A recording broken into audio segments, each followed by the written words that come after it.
শাহিদ কাপুর, আলিয়া ভাট, করিনা কাপুর খান এবং দিলজিৎ দোসাঞ্জ অভিনীত 2016 সালের ক্রাইম ড্রামা উড়তা পাঞ্জাব হল পাঞ্জাবের ডিপ রুটেড ড্রাগ ক্রাইসিস এবং রাজনীতির সাথে এর সংযোগের বলিউডের সবচেয়ে শক্তিশালী চিত্রায়নগুলির মধ্যে একটি।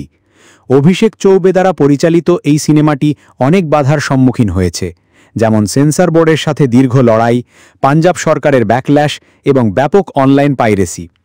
তবুও ছবিটি বক্স অফিসে সাফল্য অর্জন করেছে ও দর্শকরা সিনেমাটিকে ব্যাপকভাবে পছন্দ করেছে, কারণ এর র স্টোরি লাইন এবং অভিনেতা ও অভিনেত্রীদের পাওয়ারফুল পারফরম্যান্সের জন্য। প্রায় এক দশক পরে পাঞ্জাবে মাদক সংকট আবারও কেন্দ্রবিন্দুতে আসতে চলেছে, কারণ জানা গিয়েছে একতা কাপুর উড়তা পাঞ্জাবের সিকুয়েল তৈরি করতে চলেছেন। প্রজেক্টটি এখন প্রাথমিক পর্যায়ে রয়েছে।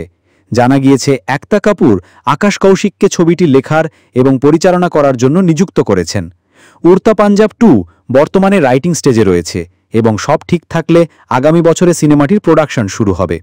স্ক্রিপ্ট ফাইনালাইজড হওয়ার পর ছবির টিম অভিনেতাদের সাথে যোগাযোগ করার পরিকল্পনা করছে। তবে একতা কাপুর এই সিকুয়েলটিতে শাহিদ কাপুরকে ফিরিয়ে আনতে আগ্রহী। জানা গেছে যে অভিনেতার সাথে তার প্রাথমিক আলোচনা হয়েছে, তবে আনুষ্ঠানিক আলোচনা এখনও হয়নি। সিকুয়েলে স্পষ্টতই একটি নতুন গল্প থাকবে, যার মূল গল্পের সাথে পাঞ্জাবের ড্রাগ ক্রাইসিসের একমাত্র সংযোগ থাকবে।